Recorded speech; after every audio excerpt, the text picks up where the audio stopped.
E aí, pessoal? Estamos aqui para mais uma aula de física e hoje faremos a revisão da aula 6. Então, solta a vinheta, diretor! It's one small step for man, one giant leap for mankind. Então vamos lá. Nessa aula aqui teremos como tema movimento circular e gravitação universal. Movimento circular uniforme. MCU é aquele movimento descrito por uma trajetória circular. Então, se você tem um objeto realizando um movimento com trajetória circular e o módulo da velocidade se mantém constante, dizemos que esse é um tipo de movimento circular uniforme. Esse é o tipo de movimento, por exemplo, das pás de um ventilador, quando deixado sempre na mesma velocidade. Nessa figura aqui à direita, nós podemos observar como o vetor velocidade se comporta durante um movimento circular. No ponto mais baixo desse movimento, o vetor velocidade ele é para a esquerda. Já no ponto mais alto desse movimento, o vetor velocidade ele é para a direita. Então veja, de um ponto até outro do movimento, esse vetor velocidade ele sofreu uma variação, mas não é uma variação na sua intensidade, é apenas uma variação na sua direção e no seu sentido. Pois é, mas mesmo que seja uma variação de direção e de sentido, é porque existe uma aceleração envolvida no sistema. E a aceleração envolvida em um movimento circular é chamada aceleração centrípeta. E ela tem a propriedade de sempre estar apontada para o centro do movimento. Outras duas grandezas que também aparecem quando se trata de movimento circular é o período e a frequência. A primeira coisa que precisamos saber é que uma é o inverso da outra. Enquanto o período é o tempo necessário para se efetuar uma repetição, a frequência é a quantidade de repetições efetuadas em um intervalo de tempo definido. É comum medirmos período em segundos e frequência em hertz, que é uma unidade derivada do sistema internacional, que significa 1 sobre segundo, ou seja, o inverso do segundo. Aqui embaixo nós temos as equações matemáticas para se definir essas duas grandezas. T período igual a 1 sobre F e F frequência igual a 1 sobre T.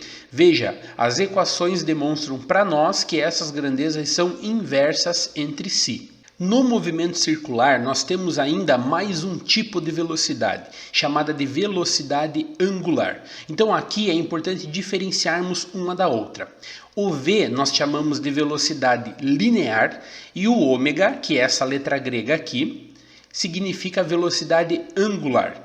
A velocidade angular é a taxa de variação do ângulo descrita no movimento.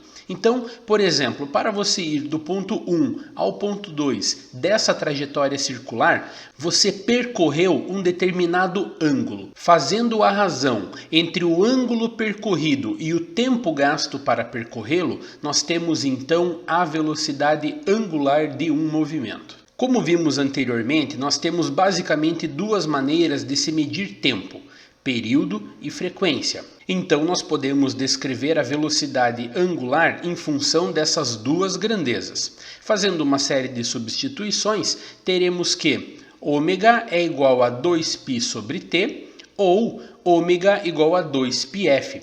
Lembrando que 1 sobre t é F, então fazemos uma substituição e temos assim duas equações diferentes para determinar a mesma grandeza física.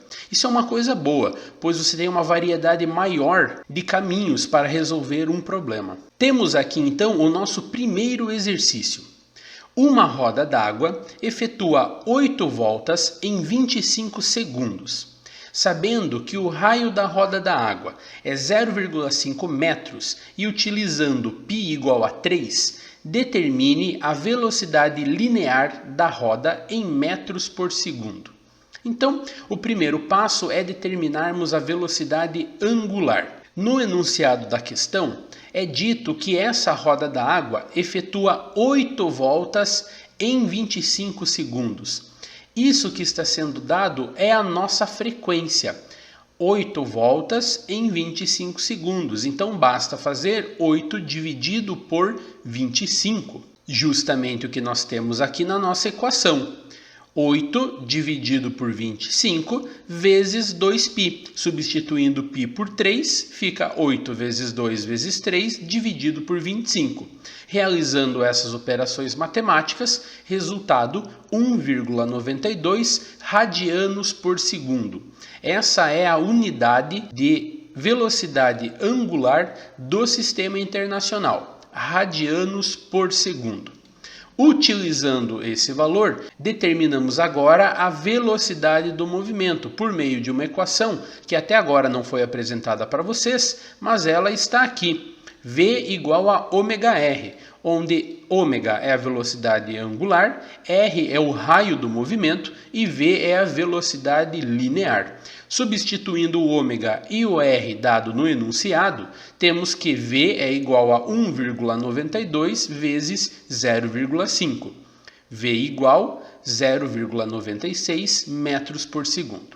Se você não entendeu essa questão, não se preocupe, porque eu vou estar trazendo ela no vídeo com as correções dos exercícios e vou explicar mais detalhadamente como fazemos essas operações. E agora vamos mudar o nosso tema, vamos para a gravitação universal. E a primeira pergunta que é dada aqui é: o que é gravidade? Aposto que você lembrou daquele filme, né? Eu sei. Muito bom, por sinal. O que é gravidade? Bom, eu não gostei dessa definição dada pelo professor. Gravidade é o efeito gravitacional que um planeta gera ao seu redor. Gravidade é uma forma simplificada de se referir a campo gravitacional. Veja, todo corpo que possui massa gera um campo gravitacional. Nós já vimos isso na aula passada. Esse campo gravitacional é o responsável por efetuar força em outros objetos que tenham massa que estejam próximos a este campo. Ou seja, nós dizemos que todos os objetos que têm massa e estão dentro de um campo gravitacional sofrem a atuação de uma gravidade. Para descrever a gravidade, nós utilizamos a lei da gravitação universal, que foi estabelecida por Isaac Newton em meados de 1600. E aqui o texto nos traz um pouco da história da motivação de Isaac Newton para estabelecer essa teoria. Newton escreveu um livro, Philosophiae Naturalis Principia Mathematica.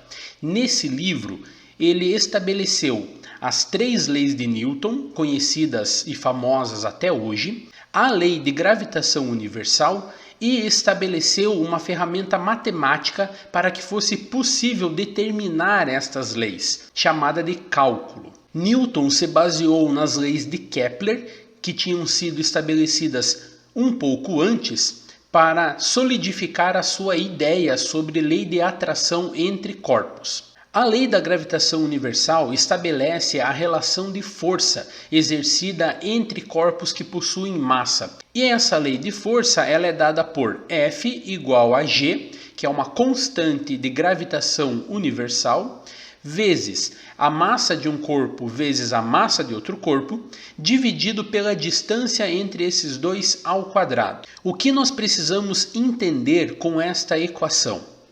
A força exercida entre dois corpos, ela é proporcional à massa dos corpos e ela é inversamente proporcional à distância entre eles. Ou seja, quanto maior a massa dos corpos, maior a força. Quanto mais distante estão os corpos, menor a força. Isso precisa ficar muito claro. Vamos para a nossa segunda questão. 3 satélites, 1, 2 e 3, movem-se em órbitas circulares ao redor da Terra. O satélite 1 tem massa m e os satélites 2 e 3 têm cada um massa 2m, ou seja, o dobro da massa do satélite 1. Os satélites 1 e 2 estão em uma mesma órbita de raio r, e o raio da órbita do satélite 3 é r sobre 2, ou seja, o satélite 3 tem uma órbita que tem um raio metade da órbita do 1 e do 2. Sejam F1, F2 e F3 módulos das forças gravitacionais da Terra sobre, respectivamente, os satélites 1, 2 e 3, considerando-se essas afirmações, é correto afirmar que... Bom, aqui nós precisamos fazer uma análise da equação da força com essas relações que foram dadas no enunciado da questão. Massa, o dobro da massa, raio, a metade do raio. A menor força que vai ter é do satélite 1. Por quê? Porque ela tem M e raio R, ou seja, vai resultar no menor valor de força possível. Já o satélite 2 tem o dobro da massa do satélite 1. Então, a força do satélite 2 será o dobro da força do satélite 1. E o satélite 2 está na mesma órbita que o satélite 1. Veja aqui na figura. Eles estão à mesma distância do planeta. Ou seja, a única diferença entre a força entre eles é a massa de 2, que é o dobro da massa de 1. Quando analisamos agora o satélite 3, nós vemos que ele tem o dobro da massa do satélite 1, ou seja, a sua força também é o dobro da força do 1, porém ele está em uma órbita que é metade da distância. Ou seja, se eu estou em uma órbita que é metade da órbita do 1, essa força se torna 4 vezes maior do que a força exercida em 1. 4 vezes maior com 2 vezes mais massa, isso dá um fator 8 quando relacionado com a força do satélite 1. Ou seja, resposta correta, letra C. Força 1 é a menor de todas, força 2 é a intermediária, pois possui o dobro da massa, e força 3 é a maior de todas, porque além de ter o dobro da massa, tem metade da distância. Mais um exercício então. A intensidade da força gravitacional com que a Terra atrai a Lua é F. Se fossem duplicadas a massa da Terra e da Lua, e se a distância que as separa fosse reduzida à metade, a nova força seria... Então vamos lá. Massa da Terra e massa da Lua dobrada cada uma. 2 vezes 2, 4. Então geraria uma força 4 vezes maior. Distância entre eles reduzido pela metade. Metade é 2, 2 ao quadrado, 4. Então resultaria em uma força 4 vezes maior também. 4 vezes maior por aumento de massa e 4 vezes maior por redução da distância, 4 vezes 4, 16. Então resposta correta, 16F. E a questão 4, ela infelizmente não pode ser resolvida aqui, pessoal, porque faltou um desenho que o professor colocou no quadro enquanto ele dava essa aula. Era um desenho dos satélites A, B, C, D e as suas distâncias em relação à Terra. Porém, fica registrado aqui que a resposta correta é a letra B. Pessoal, isso foi o tema da nossa aula de hoje. Muito obrigado pela atenção de vocês e até uma próxima. Valeu!